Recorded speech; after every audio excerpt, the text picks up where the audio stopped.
कभी कभी जैसे अंधेरे में आप हाथ घुमाते हैं और आपके हाथ मणि लग जाती है। मेरी एक्स मुस्लिम मूवमेंट में सदैव से दिलचस्पी है कि वो गंभीर काम कर रहे हैं, वो अपने सरों पर दिए रख के चल रहे हैं, क्योंकि काफिर को मारने की आयत बिल्कुल स्पष्ट इस्लाम में नहीं, मगर मुर्तद को देखते ही मार दे, ये धर्म है उसका। शुद्धि के बारे में कई भ्रम फैलाए गए हैं। उसमें एक हमारा संगठन विश्व हिंदू परिषद, उसने भी एक वाक्य दिया, हिंदू न पतितो भवेत, हिंदू पतित नहीं होता। ये बिल्कुल घोर बौड़मपन की बात है। किसी ईसाई या मुसलमान का हिंदू बनना या किसी हिंदू का मुसलमान ईसाई बनना एक लीगल प्रोसीजर होता है, कानूनी प्रक्रिया होती है। मैंने गंगा जल पिया तो मैं इससे हिंदू बन जाऊंगा, ऐसा नहीं होता, इसका सिस्टम है। और भारत में केवल दो संगठनों को, आर्य समाज को और हिंदू महासभा को, इन दो को शुद्धि की ब्रिटिश पीरियड से व्यवस्था चली आ रही है। तो उसमें एक समस्या आती है, लोग कहते हैं कि आप किस जाति में लेंगे।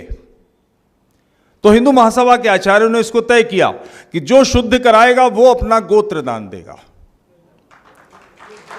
समस्या है ही नहीं, गोत्र दान दीजिए। तो अंधेरे में मणि हाथ लग जाती है, ऐसा मैं कह रहा था।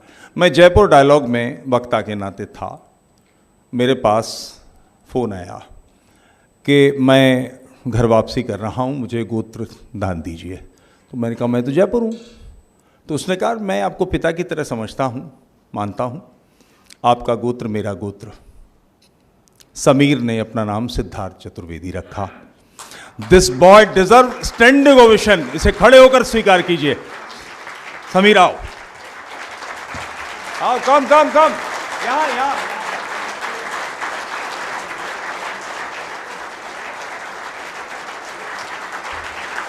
माय पिता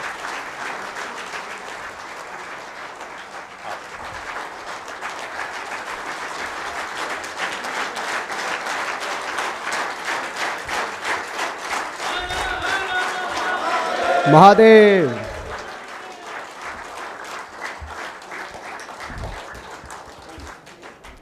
बहुत बहुत धन्यवाद आप सभी सज्जनों, देवियों और मित्रों का।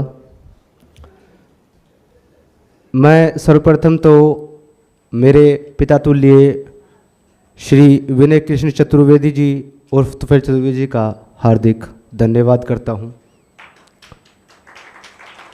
कि इन्होंने मुझे एक अंधेरे से निकाल करके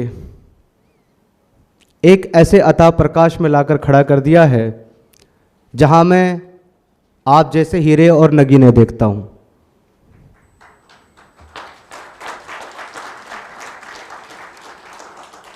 और इनका स्पेशल धन्यवाद इसलिए भी करना चाहूँगा कि वर्ष 2018 के अंत में जब मैंने ये घोषणा की कि आज से मैं मुस्लिम नहीं हूँ और मैं इस्लाम धर्म को नहीं मानता, तो उसके बाद से काफ़ी समय तक मैं छुप कर के काम करता रहा, क्योंकि जैसा कि दादा ने बताया कि एक मुर्तद को ये कहने की इजाज़त कतई नहीं है कि आप 1400 वर्ष पूर्व आए एक, माफ़ी चाहता हूँ ऐसे शब्द का मैं प्रयोग कर रहा हूँ, माताएं बहनें भी हैं, लेकिन मैं मजबूर हूँ क्योंकि उसके लिए मेरे पास ऐसे ही वक्त, ऐसे ही जो वर्ड्स हैं, ऐसे ही शब्द हैं, क्योंकि उसके कृत्य ऐसे हैं। तो 1400 वर्ष पूर्व एक बलात्कारी व्यक्ति जो आया था, जिसने पूरे संसार को एक ऐसे अंधकार में डालने का काम किया, अपनी काम इच्छा को पूर्ण करने के लिए ऐसी ऐसी शिक्षाएं दी कि आज उसको मानने वाला प्रत्येक व्यक्ति माता और बहनों को खेती समझता है और उनको केवल इस्तेमाल की, प्रयोग करने की वस्तु समझता है और उनको मारना और पीटना अपनी मर्दानगी समझता है। जब ये चीज़ें मैंने गौर की तब तो मुझे आभास हुआ कि यह व्यक्ति ईश्वर का कोई दूत, प्रॉफिट तो होना तो बहुत दूर की बात, ये शायद अगर हमारे आज के समय में हुआ होता तो शायद इसको 3 बार फांसी दी जाती।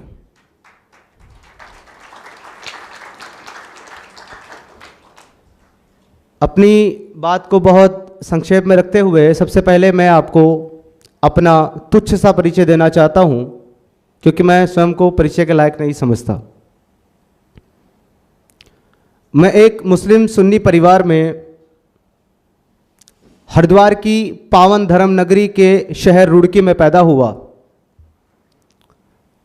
और हाई स्कूल पास करने के बाद मुकम्मल तौर से इस्लाम और भारत के सबसे कट्टर और सबसे ज़्यादा खतरनाक एक सेक्ट, एक फिरके तबलीगी जमात का सदस्य बना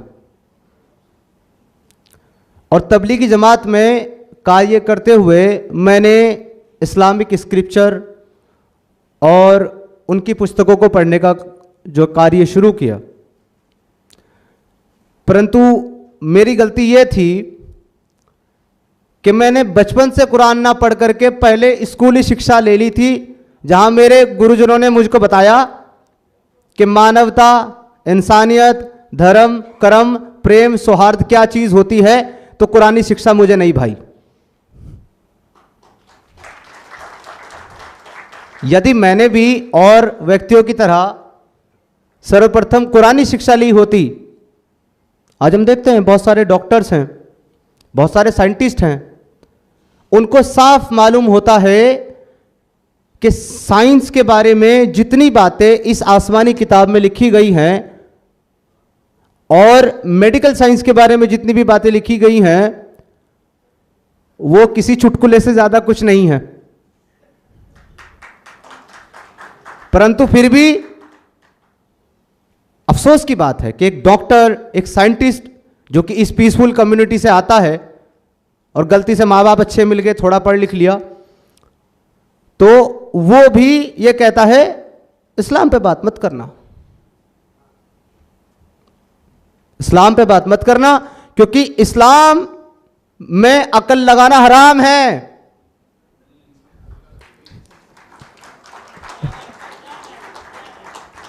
इस्लाम में अकल लगाना हराम है। एक आलिम, एक स्कॉलर गुजरे हैं इस्लाम के, तला साहब, वो अपनी पुस्तक में लिखते हैं कि इस्लाम में लॉजिक हराम है। यदि किसी व्यक्ति ने तर्क शक्ति का इस्तेमाल इस्लाम में करना शुरू किया तो वो इर्तिदाद यानी एपोस्टेसी की तरफ चला गया, और यदि मानवता का या नेशन का कॉन्सेप्ट इस्लाम के ऊपर अप्लाई किया तो वो मुर्तद हो गया, क्योंकि दोनों चीजें नहीं है,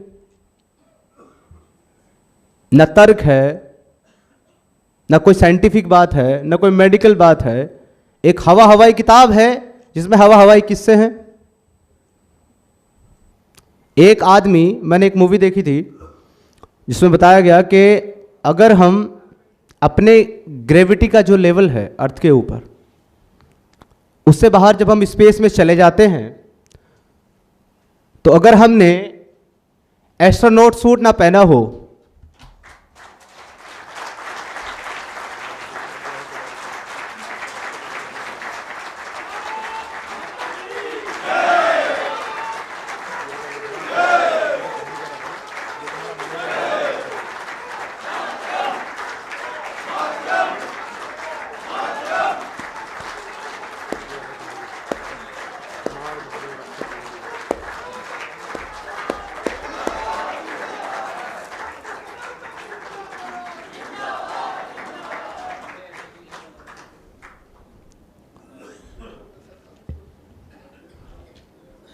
बहुत बहुत धन्यवाद हमारे गुरुजी, स्वामी जी, यति महाराज जी का, और आप सभी का भी। ये है हमारी संस्कृति।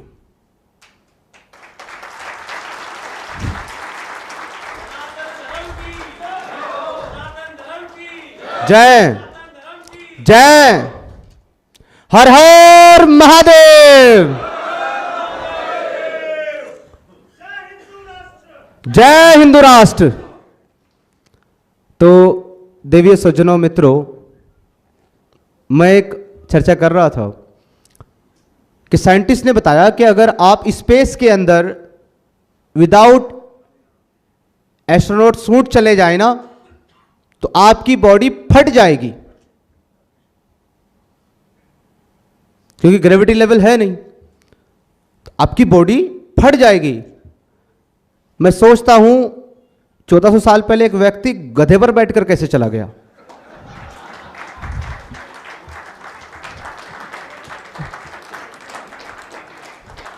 यह है कुरानी साइंस। हमारे साइंटिस्ट बताते हैं कि हमारी पृथ्वी जो है वो गोल है, राउंड अर्थ। मुल्ला कहता है अर्थ इज फ्लैट, कुरान कहता है अर्थ इज फ्लैट।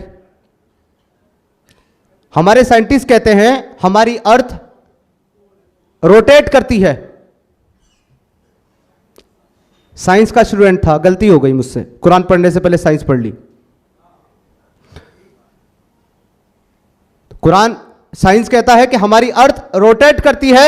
अल्लाह कहता है मैंने इसमें पहाड़ किलो की तरह ठोक दिया ताकि हिले नहीं। ऐसी साइंस, साइंटिस्ट पढ़ता है इस साइंस को और कहता है इस्लाम पर बात नहीं करना। तो ये मेरा मुद्दा नहीं था, ये चंद एक बातें थी जो मैंने रख दी। असल मुद्दा मेरा जो है कि क्यों मैं एक्स मुस्लिम होने के बाद और फिर सनातनी बना, तो इसका केवल और केवल एकमात्र उत्तर है मानवता और जीव मात्र का कल्याण। जय। अगर मैं मानवता पे बात करूं, सनातन धर्म जो है वो एक इतनी बड़ी शाखा है कि एक तो क्या, कई जीवन लगा करके भी आप सनातन धर्म को पूर्ण रूप से समझ नहीं सकते। लेकिन अगर उद्देश्य की बात करें तो उद्देश्य मात्र इतना सा है, वसुधैवाय कुटुंबकम। उद्देश्य मात्र इतना है जीव मात्र का कल्याण हो, जीव मात्र का भला हो, सब निरोगी रहें, सब स्वस्थ रहें, सबका अच्छा हो। और सनातन धर्म है अहम ब्रह्मास्मि, किसी मोहम्मद की जरूरत नहीं हमें।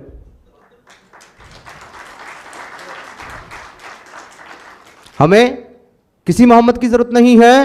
उस परम ब्रह्म को समझने के लिए हम उसी का अंश है, आत्मा और परमात्मा। परमात्मा यानी परम आत्मा, और एक आत्मा यानी कि सीधा सा कॉन्सेप्ट है कि जीवन मृत्यु से परे, बार बार जन्मने वाली, तब तक जब तक के अपने जीवन का उद्देश्य पूर्ण ना कर ले। जिस दिन पूर्ण कर लेगी आत्मा अपने जीवन का उद्देश्य, उस दिन परमात्मा से मिल जाएगी। हमें किसी जन्नत की जरूरत नहीं है, हमें कोई 72 हुरे नहीं चाहिए जो कि बॉडी पर बॉम्ब बांधकर फटने से मिलती हो। केवल मानवता ही सबसे बड़ा धर्म है और यही सनातन का उद्देश्य है। लेकिन अगर मैं इसके बरक्स बात करूं इस्लाम की, क्योंकि मैं इस्लाम को बहुत बारीकियों से मैंने पढ़ा और समझा, और तकरीबन अपने जीवन के 14 से 16 साल तक मैं तबलीगी जमात का हिस्सा रहा। और आप यकीन नहीं करेंगे कि तबलीगी जमात में जो 10-12 लोगों की एक टीम होती है, उनके ऊपर एक उनका अमीर होता है, जिसको बोलते हैं वो कमांडर। मैं 4-4 माह की 2 जमातों का कमांडर था, और मैंने अपने जीवन में 11 बार 40 दिन करके तबलीगी जमात में लगाए और 3 बार 4 माह लगाए। यानी कि 4 मंथ 1 टाइम में 3 बार। जी, आपने बिल्कुल सही बात कही। ये आप कह सकते हैं मैंने जाया कर दिया, मैं कहता हूं मैंने सक्सेसफुल बनाया, तभी तो इनकी जड़ें खोद रहा हूं।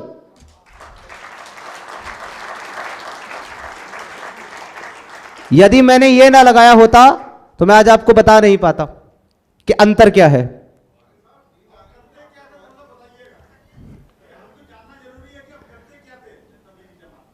हाँ जी, मैं ये अच्छा प्रश्न है, इसका भी मैं आपको उत्तर दूंगा।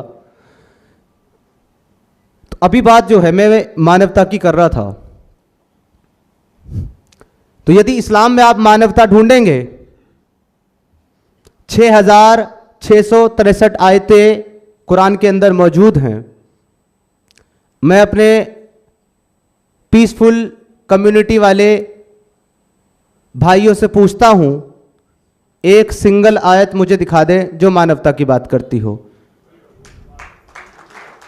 एक सिंगल 6662 आप रख लें, मेरे को केवल एक दे दें, मैं मान लूंगा इस्लाम इंसानियत का और अमन का मजहब। ये चिल्लाते हैं ना, Islam is very peaceful religion, इस्लाम अमन का मजहब है, इस्लाम भाईचारे का मतलब मजहब है। किधर तुम्हारी कुरान में भाईचारा नहीं तो किधर से मजहब है भाईचारे का? केवल एक आयत सिंगल आपको मिलेगी, सूरे अल माइदा की आयत नंबर 32। और बड़े मजे की बात यह है कि दुनिया का हर एक इस्लामी स्कॉलर इसको कोट करते हुए कहता है कि देखो यहां इंसानियत की बात हो रही है। पर जब आप उस आयत के ऊपर गौर करेंगे, क्योंकि उसकी डेप्थ को वो समझ सकता है जिसने अरबी को अंदर तक समझा हो और कुरान को अच्छी तरीके से समझा हो, तो वो आयत भी एक्चुअली इंसानियत के बारे में नहीं, मुसलमानों के बारे में है। वो कैसे, मैं आपको बता देता हूं। वो आयत है, मन अज़ला ज़ालिका कतबना अला बनी इसराइल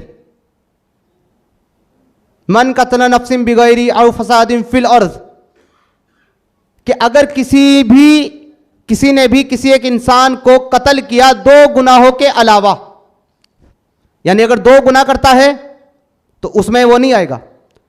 किसी ने भी अगर किसी इंसान को कत्ल किया 2 गुनाहों के अलावा, तो वो ऐसा जैसे उसने पूरी इंसानियत का कत्ल किया हो। वो 2 गुनाह हैं कि या तो किसी का कत्ल किया हो उसने, बदले में कसास के तौर पर उसको मारा जा रहा हो, या फसाद फिल अर्ज करता हो, यानी कि जमीन में फसाद फैलाता हो, जमीन में फसाद फैलाता हो। और आपको पता है कुरान के मुताबिक जमीन में सबसे बड़ा फसाद क्या है?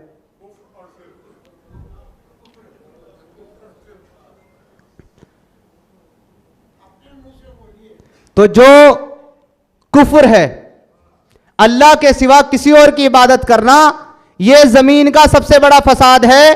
तो अगर किसी कुफ्र करने वाले को मारोगे तो इंसानियत का कत्ल नहीं किया तुमने, यानी मुसलमानों के लिए ये भी मुसलमानों के। भाई मुशरिक कौन होगा? जो अल्लाह के सिवा किसी और की इबादत करे वो मुशरिक, और जो अल्लाह के साथ किसी और को, अल्लाह की बात को ना माने, मोहम्मद को ना माने, वो काफिर। और जिसने कुफ्र किया और जिसने शिर्क किया उसने जमीन में फसाद फैलाया, तो लिहाजा उसको मारा तो इंसानियत का कत्ल नहीं है।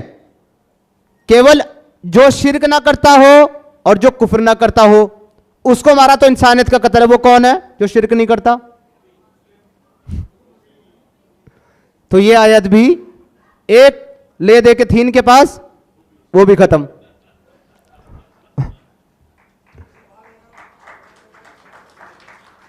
जी,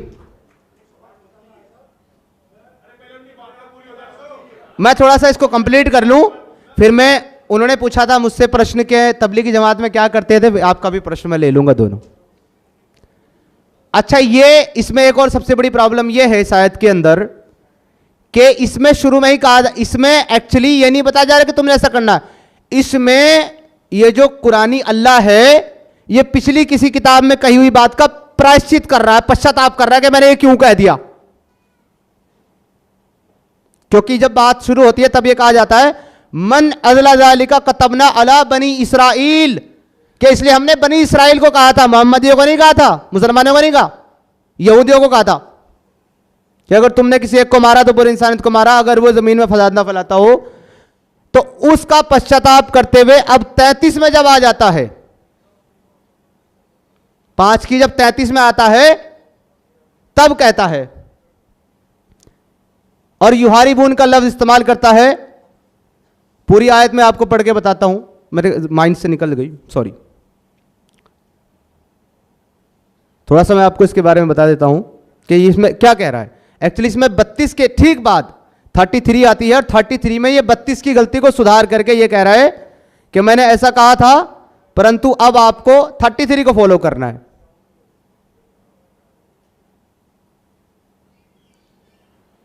फाइव 33 इसमें कह रहा है, इन्नमा जज़ाउल्लज़ीना युहारिबून अल्लाह व रसूलहू व यसअउना फिल अर्ज़ि फसादिन अन युसल्लबू अन तुक़त्ता अयदीहिम, यानी कि और यही है सजा उन लोगों की जो अल्लाह और मोहम्मद के साथ हर्ब करते हैं कि उनको मार दिया जाए, उनको सूली चढ़ा दिया जाए, उनके हाथ पांव अलग अलग साइड में काट दिए जाएं, यानी दायां हाथ काटा तो बायां पांव काटो, और बायां हाथ काटा तो दायां पांव काटो। अलग अलग दिशाओं में उनके हाथ पांव काट दिए जाएं, या उनको देश से निकाल दिया जाए, दरबदर कर दिया जाए। ए मोहम्मदियों, तुमको यह फॉलो करना है। बनी इसराइल की गलती मैंने सुधार ली। यह है इस्लाम का पीस। जो भी दुनिया में यह कहता हो इस्लाम इज अ पीसफुल रिलीजन, उसको मेरा चैलेंज है, वो दुनिया का कितना ही बड़ा स्कॉलर हो, किसी भी कंट्री का रहने वाला हो, कैसा भी मुसलमान हो, वो आए इस टॉपिक पर मेरे से डिबेट कर ले। अगर उसने साबित कर दिया Islam is a peaceful religion, Islam is a peaceful religion, तो मैं वापस अपने सारे साथियों के साथ इस्लाम कबूल करने को तैयार हूं। अगर वो नहीं कर पाया तो उसको सनातन धर्म एक्सेप्ट करना पड़ेगा।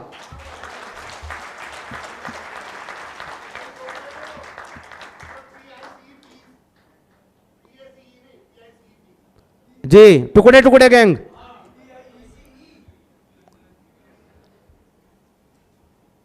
तो मित्रों, सर्वप्रथम बात यह है कि जब ये पीसफुल कम्युनिटी, पीस नहीं पीसफुल कम्युनिटी भारत में हमारे आक्रांताओं के रूप में आई और इन्होंने आक्रमण किए, तो इन्होंने पूरा पीस दिखाया।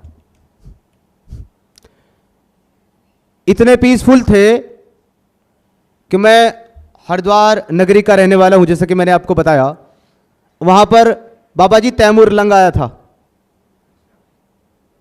तैमूर लंग जो था वो उसने वहां पर हमला किया था, और हमारे हरिद्वार की जो इंस्टीट्यूशन है वहां पर आज भी वो हिस्ट्री आपको मिल जाएगी लिखी हुई। एक दिन में 1 लाख से ज्यादा सनातनी हिंदुओं का सर काटने का काम किया था तैमूर लंग ने, केवल हरिद्वार में। और जो बचे थे वो डर करके इस्लाम कबूल कर लिए थे। मेरे अपने एंसेस्टर भी उन डरपोकों में से एक थे।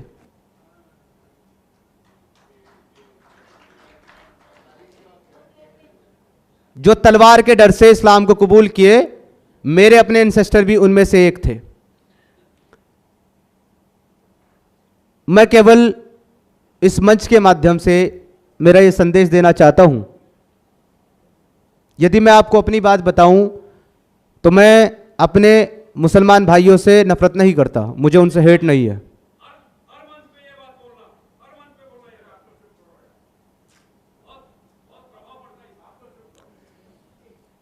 मैं अपने मुसलमान भाइयों से नफरत नहीं करता, बल्कि उनसे प्रेम करता हूं। मुझे नफरत है इस अरबी आइडियोलॉजी से जिसने हमारे अपनों को अपना दुश्मन बना दिया। क्योंकि यह आइडियोलॉजी कहती है कि जो इस कुरान के अंदर लिखी हुई बात को नहीं मानेगा वो मुसलमान नहीं रहेगा और वो जहन्नम में जाएगा। वो जो एक मुसलमान है जो पीस से रहना चाहता है, उसको ये कहती है कि अपने माँ बाप को, अपने भाई बहनों को भी अपना दोस्त मत बनाओ अगर वो इस्लाम को छोड़ करके किसी और बिलीफ को माने। ये खून के रिश्तों को काटने वाली आइडियोलॉजी है।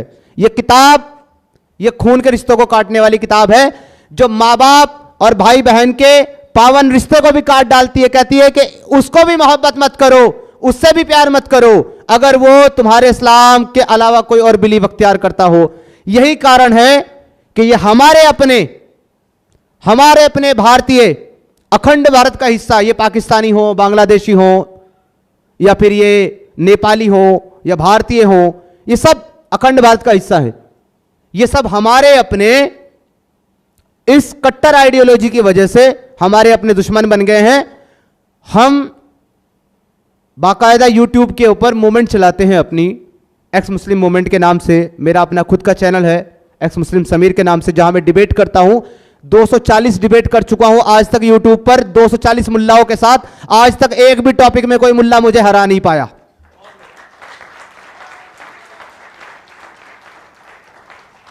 और टीवी चैनल्स जितने भी हैं, न्यूज नेशन हो, इंडिया टीवी हो, सब जगह जाकर के हमने जो है इन मुल्लाओं के छक्के छुड़ाए हैं। वो इसलिए क्योंकि झूठ के पांव नहीं होते, झूठ नहीं चलता, सच के सामने झूठ नहीं टिक सकता। तो ये लिहाजा हमारे सामने टिकते नहीं है और भाग जाते हैं। तो मैं इन सारे अपने भाइयों को इस मंच से आह्वान करता हूं कि हम सबके एंसेस्टर जो थे वो यहीं से निकले हैं जहां आज आपको बुलाया जा रहा है। तो लिहाजा आप इस पर गौर करें कि आपको ये पीस वाली आइडियोलॉजी चाहिए या आपको ये वसुधैवाय कुटुंबकम वाली आइडियोलॉजी का धर्म चाहिए। केवल दुनिया में अगर कहीं पूरी मानव जाति की और पूरी मानव जाति के कल्याण की बात होती है, वो केवल और केवल सनातन धर्म है। इसके अलावा दुनिया में कोई धर्म नहीं है। जय श्री राम। बहुत बहुत धन्यवाद आप सभी का सुनने के लिए। और मैं इस कार्यक्रम के आयोजनकर्ता सभी समिति को और माननीय तुफैल दादा को और स्वामी जी को और सभी मौजूद यहाँ पर व्यक्तियों को बहुत बहुत आभार कहता हूँ और धन्यवाद कहता हूँ कि आपने मुझे यहाँ पर बात रखने का और बोलने का मौका दिया। जी आप अपना प्रश्न रख दे, क्या है आपका, फिर मैं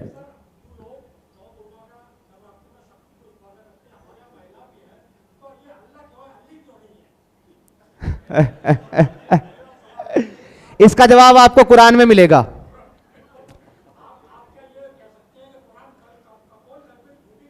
जी मैं आपको बता रहा हूं, इसका उत्तर कुरान में मिलेगा आपको।